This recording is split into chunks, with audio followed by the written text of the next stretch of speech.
Niosomes, or you can say non-ionic surfactant vesicles. So, good morning, everyone. Today we will study about niosomes.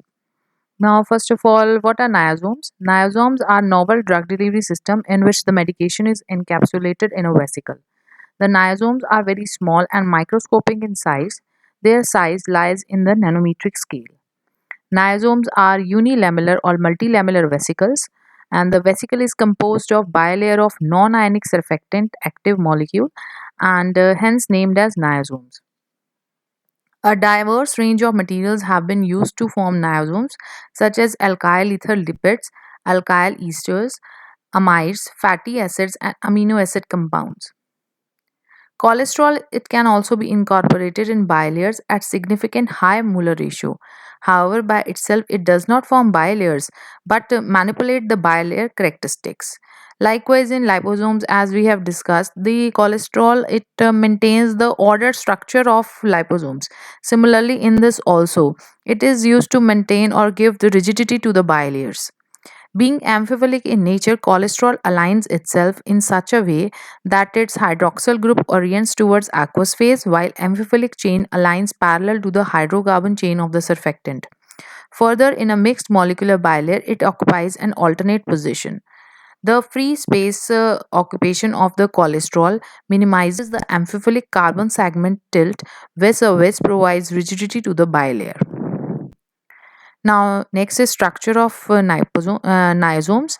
Niosomes, they are microscopic lamellar structures which are formed on the admixture of non-ionic surfactant of the alkyl or dialkyl polyglycerol ether class and cholesterol with subsequent hydration in aqueous media.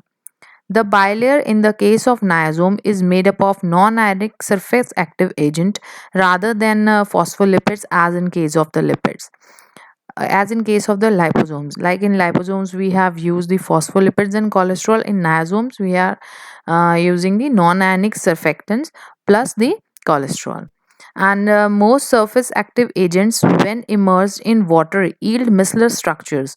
However, some surfactants can yield bilayer vesicles which are niasomes, and niasomes may be unilamellar or multilamellar depending upon the method used to prepare them. The niasome is made up of surfactant bilayer with its hydrophilic end exposed on the outside and inside of the vesicle, while the hydrophobic chains face each other within the bilayer. And each bilayer, for thermodynamics reason, fold over itself to be a continuous membrane that is forms a vesicle so that hydrocarbon or water interface remains no more exposed. Hence, the vesicle holds the hydrophilic drugs within the space enclosed in the vesicle, while the hydrophobic drugs are embedded within the bilayer itself. Here we can see these are the non-polar tails. These and these heads, as we can see, these are the polar heads facing the hydrophilic region, and hydrophilic drug they are localized in this hydrophobic lamella, and the hydrophilic drugs they are located in this aqueous regions encapsulated. Now, these are some of the advantages of niasomes. The vesicle suspension, being water based, offers great patient compliance over the oil based systems. And since the structure of niasome offers place to accommodate the hydrophilic, lipophilic, as well as amphiphilic drug moieties, it can be used for a variety of drugs. The characteristics such as size, lamellarity, etc. of the vesicle can be varied depending upon the requirement. The vesicles can act as a depot to release the drug slowly and of controlled release, and they are osmotically active and stable and increase the stability of the entrapped drug. Handling and storage of surfactant does not require any special conditions. It can increase the oral viability of drugs, can enhance the skin permeation or penetration of drugs. They can be used for oral, parenteral, as well as topical use, and improve the therapeutic performance of the drug by protecting it from the biological environment and restricting effects to the target cells, thereby reducing the clearance of the drug. The niosomal dispersion in an aqueous phase can be emulsified in a non-aqueous phase to control the release rate of the drug and administer normal vesicles in external non-aqueous phase. Now, these are the methods of preparation. First is ether injection method. It is essentially based on slow injection of surfactant and cholesterol in ether, about 20 ml through a 14 gauge needle and approximately 0.25 ml per minute in a preheated aqueous phase maintained at 60 degrees Celsius. And vaporization of ether leads to the formation of single layer vesicles. Later, it results in the formation of bilayer sheet, which eventually folds on itself to form sealed vesicles. And depending upon the conditions used, the diameter of the vesicle ranges from 50 to 1000 nanometer. In this, instead of likewise in the likewise if we talk about liposomes, in that the mixture of phospholipids and cholesterol was taken, but in case of niazome we are using a mixture of surfactant and cholesterol. Next is handshaking method or thin film hydration technique. In this, the mixture of vesicles forming ingredient like surfactant and cholesterol, they are dissolved in 10 ml of volatile organic solvent. It may be diethyl ether, chloroform, or methanol in a round bottom flask, and the organic solvent is removed at room temperature about 20 degrees Celsius using rotary evaporator, leaving a thin layer of solid material deposited on the wall of the flask. And the dried surfactant film, it can be rehydrated with aqueous phase by gentle agitation, and the process forms typical multilamellar neosomes. And the liquid volume entrapped in vesicles appear to be about 5 to 10%. Here we can see from the diagram, like in the round bottom flask, we have taken the mixture of surfactant, cholesterol, and organic solvent, and then it is evaporated in the rotary with the help of rotary flat evaporator, and we get a film. We film formation occurs, and then under vacuum nitrogen dried, the film is dried, and then the film is dispersed in the aqueous phase, means hydration of the film takes place above transition temperature, and we get the niasomes. Next is sonication. In this, two type of sonicators are used, basically probe sonicator when the volume of sample is small. This is the probe sonicator, and when the sample is large, we get use the bath sonicator. A typical method of production of vesicles is by sonication of solution. In this method, an aliquot of drug solution in buffer is added to the surfactant to cholesterol mixture in a 10 ml glass vial, and the mixture is probe sonicated at 60 degrees Celsius for 3 minutes using a sonicator with a titanium probe to yield niasomes. And the method involves the formation of MLVs, that is multilamellar vesicles, which are subjected to ultrasonic vibrations, and care must be taken while working with temperature sensitive drugs. Next is microfluidization. It is a recent technique used to prepare unilamellar vesicles of defined size distribution, and this method is based on submerged jet principle in which two fluidized streams interact at ultra high velocities and in precisely defined microchannels within the interaction chamber. This is the interaction chamber. Here you can see, here a broad view of interaction chamber has been shown, and the impingement of thin liquid sheet along a common front is arranged such that the energy supplied to the system remains with the area of niasome formation, and the result is greater uniformity, smaller size, and better reproducibility of niasomes prepared. Next is a multiple membrane extrusion method. It is also a good method if we want to get niasomes of uniform and small size. In this, the mixture of surfactant cholesterol diacetyl phosphate in chloroform is made into a thin film by evaporation, and then the film is hydrated with the aqueous drug solution, and resultant suspension is extruded through the polycarbonate membrane, which are placed in series for up to 8 passages to get the niasomes. This is the polycarbonate membrane as we have talked about, and then the mixture is extruded through this, and for a series of about 8 to 10 passes, and then we get the, here we get the niasomes. Then is reverse phase evaporation technique. In this, the surfactant is dissolved in chloroform and 0.25 volume of a phosphate buffer is emulsified to get water in oil emulsion, and the mixture is then sonicated and subsequently chloroform is evaporated under reduced pressure. The lipid or surfactant forms a gel first and subsequently hydrates to form vesicles. And free drug or untrapped drug is generally removed by dialysis. This is the diagram. First, the this organic phase and aqueous phase are combined together vortex to form water in oil emulsion.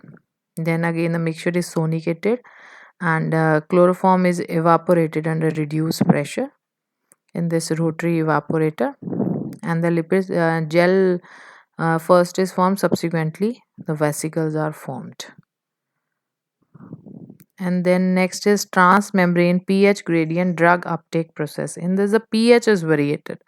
In this, the surfactant and cholesterol they are dissolved in chloroform first, and then the chloroform it is evaporated at under reduced pressure to get a thin film on the wall of the round bottom flask, and then the film is hydrated with the 300 millimolar citric acid and pH is maintained around 4 by vortex mixing, and the multilamellar vesicles are frozen and thawed 3 times at least and later sonicated. And to this niasomal suspension, aqueous solution containing 10 mg per ml of drug is added and vortexed, and the pH of the sample is then raised to about 7 or 7.2 with 1 molar disodium phosphate, and then the mixture is later heated at 60 degrees Celsius for 10 minutes to get the niasomes. Next is the bubble method. It is a novel technique for the one-step preparation of liposomes and niasome without the use of organic solvents. In this, the bubbling unit it consists of round bottom flask, as you can see in the figure, round bottom flask, and in this, three outlets are provided.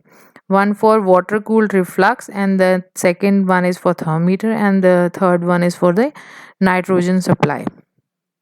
Cholesterol and surfactant they are dispersed together in this buffer of pH 7.4 at 70 degrees Celsius. The dispersion mixed for 15 seconds with high shear homogenizer, and immediately after it is bubbled at 70 degrees Celsius using nitrogen gas, and we get the niasomes. Then formation of niasomes from pro-niasomes. Now, what are pro-niasomes? They are the dry formulation of surfactant coating carrier. Carrier may be sorbitol, which can be measured out as needed and rehydrated for brief agitation in hot water. Advantages are that is convenience of storage, transport, and dosing, and more stable formulations are formed. And being dried powders, it makes the processing and packaging easier. Now, what is the method of preparation? To create proniazome, a water soluble carrier such as sorbitol is first coated with surfactant. Here, as you can see in the figure, carrier it is coated with surfactant, and the coating is done by preparing a solution of surfactant with cholesterol in a volatile organic solvent, which is sprayed onto the powder of sorbitol kept in a rotary evaporator, and the evaporation of the organic solvent yields a thin coat on the sorbitol particles, and the resulting coating is dry formulation in which a water soluble particle is coated with thin film of dry surfactant. The preparation is termed as proniazome. We get the proniazome means we take the carrier and we coat it with a solution of surfactant and cholesterol, and we get the proniazomes. And the niazomes further they can be prepared by hydrating the proniazomes with aqueous phase and with agitation at a temperature greater than mean transition phase temperature of the surfactant, we get the niazomes. Now, what is the difference between liposomes and niasomes? Liposomes they are vesicles made of concentric bilayer of phospholipids, whereas niasomes they are made up of surfactants with or without incorporation of cholesterol. And the size of liposome it varies from 10 to 3000 nanometer, while the size of niasome varies from 10 to 100 nanometer. And the liposomes they are expensive as compared to niasomes, and special storage conditions are required for liposomes as the phospholipids are unstable, while non-anionic surfactants they are stable, and they are comparatively more toxic liposomes as compared to niasomes. Now comes the characterization of niasomes. Firstly, size, shape, and morphology. For this, freeze fracture electron microscopy is used to visualize the vesicular structure of surfactant-based vesicles. Then, photon correlation spectroscopy is used to measure the mean diameter of vesicles, and electron microscope is also used for the morphological studies of the vesicles. Entrapment efficiency. After preparing the niasomal dispersion, the unentrapped drug is separated by dialysis, and the drug remained untrapped in niasomes is determined by complete vesicle disruption using 50% N-propanol or 0.1% Triton X 100 and analyzing the resultant solution by proper assay method for the drug. Means we assay basically the untrapped drug, and by this we calculate the entrapment efficiency. Then vesicle surface charge determination of by measurement of electrophoretic mobility and expressed in terms of zeta potential. In vitro studies are done basically with the help of dialysis tubing. A dialysis sac is washed and soaked in distilled water, and the vesicle suspension is pipetted into a bag made up of tubing and sealed. And the bag contains the vesicle is placed in a 200 ml of buffer solution, 250 ml beaker with constant shaking at 25 degrees Celsius or 37 degrees Celsius. And at various time intervals, the buffer is analyzed for the drug content by the appropriate assay method. These are some of the applications. They can be used for the leishmanias. They can be used for delivery of stilbo gluconate, an anti-leishmanias agent for the delivery to visceral organs. And it may be related to passive delivery of vesicles and contents through RES recognition and uptake by the Kupffer cells. And it is also used in oncology, that is to target the various anti-cancer drugs like methotrexate, doxorubicin. It can be used as immunologic. It can be also used for targeting the immunological adjuvants. The ability of niasomes to enhance antibody production in response to bovine serum albumin was compared with Fruent's adjuvant in the mice, which revealed niasomes as the potent stimulator of cellular immunity. It can be used for oral drug delivery also, and it protects the drug from the hostile environment of GIT and targeting to RE, that is reticuloendothelial system. And it can be used for transdermal drug delivery also, and for as in also in diagnostic imaging. It can be used as carrier for radiopharmaceuticals and site specific vesicles for spleen and liver imaging. Thank you.